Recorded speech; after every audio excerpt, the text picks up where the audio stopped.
সেখানে এই বিচারের দোহাই দিয়ে কিংবা সংস্কারের দোহাই দিয়ে এই মুহূর্তে নির্বাচনের দাবিকে উপেক্ষা করার সুযোগ নেই। আমাদের এই করিডোর নিয়ে যে রাজনৈতিক দলগুলো, নাগরিক সমাজ এবং মোটামুটি সব মহলের যে কনসার্ন, সেটার সাথে আমরা খুব বেশি আমরা লক্ষ্য করি যে আমাদের তারতম্য আছে। আমরা পরিষ্কারভাবে বলছি যে বাংলাদেশের চেয়েও মিয়ানমারের সাথে যাদের সবচেয়ে বেশি ভালো সম্পর্ক চীনকে যদি জাতিসংঘ আপনার কনভিন্স করতে পারে করিডোর দেওয়ার জন্য, সেটা সবচেয়ে ভালো হয়। চীনের ইউনান প্রদেশ কাছে আছে, ওই দিক থেকে মিয়ানমারের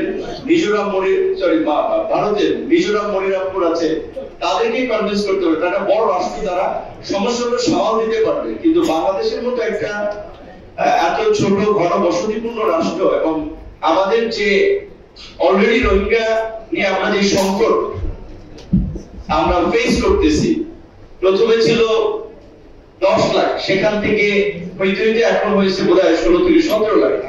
এমনকি আমরা খুব আশাবাদী হয়েছিলাম যখন সরকারের প্রেস সেক্রেটারি সরকারের মিটিং এর পরে একটা বক্তব্য দিয়েছিল যে রোহিঙ্গাদেরকে ফেরত পাঠানোর প্রক্রিয়া শুরু হচ্ছে এবং খুব অল্প সময়ের মধ্যেই কয়েক লাখ রোহিঙ্গা ফেরত যেতে পারবে।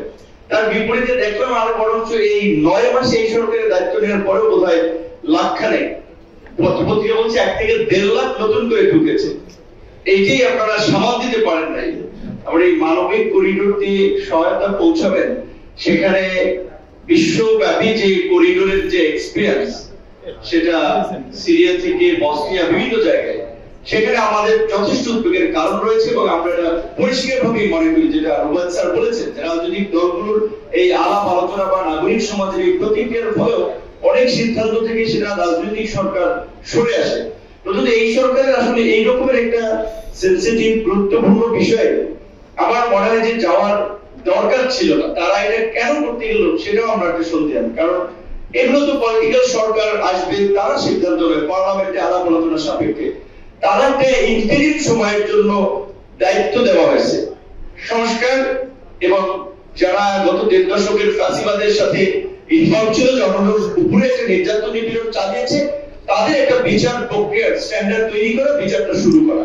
দেন বাংলাদেশের যে সংস্কারের একটা পার্ট, সেই গণতন্ত্র গত 16 বছর রুদ্ধ করে রাখা হয়েছিল, মানুষের ভোটাধিকার বঞ্চিত করেছিল, সেই গণতান্ত্রিক প্রক্রিয়া যাত্রা।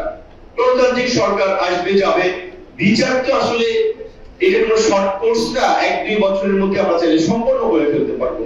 যারা রাজনীতি থেকে শুরু করে সাংবাদিক সবাই জানে কোনো বিচার শেষ করতে 1 দশক লেগে যায়। এমনকি আওয়ামী লীগের আমলে সবচেয়ে দ্রুত গতিতে যে যুদ্ধাপরাধীদের বিচারের ট্রায়াল গুলো করা হয়েছিল, সেটাও তো সম্পন্ন করতে আপনার 4 থেকে 5 বছর লেগে গিয়েছিল। তারা এত আপনার নয়ছয় করে করেছে। সেখানে এই বিচারের দোহাই দিয়ে কিংবা সংস্কারের দোহাই দিয়ে এই মুহূর্তে নির্বাচনের দাবিকে উপেক্ষা করার সুযোগ নেই, যেটা মান্না ভাই বলেছেন, তার সাথে আমরা একমত। যে এই বক্তব্যে আমরা খুব মানে আশ্চর্যজনিত হয়েছি যে এখানে আমি কনফিউশন যে স্যার বক্তব্যটা কি মিসকোট হয়েছে মিডিয়ার মাধ্যমে, যে শুধু একটা দল ডিসেম্বরে। আমরা তো অনেকদিন ধরে বলে আসছি যে ডিসেম্বরের মধ্যেই নির্বাচনটা হলে ভালো।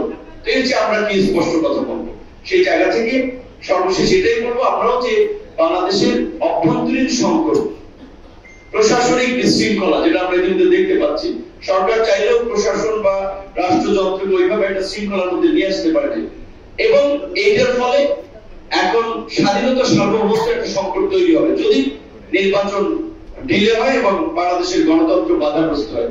সেই জায়গা থেকে একটা দ্রুত নির্বাচন হোক, নির্বাচন হলে এই সংকটগুলো অনেকখানি কেটে যাবে বলে আমরা প্রত্যাশা করি। ধন্যবাদ।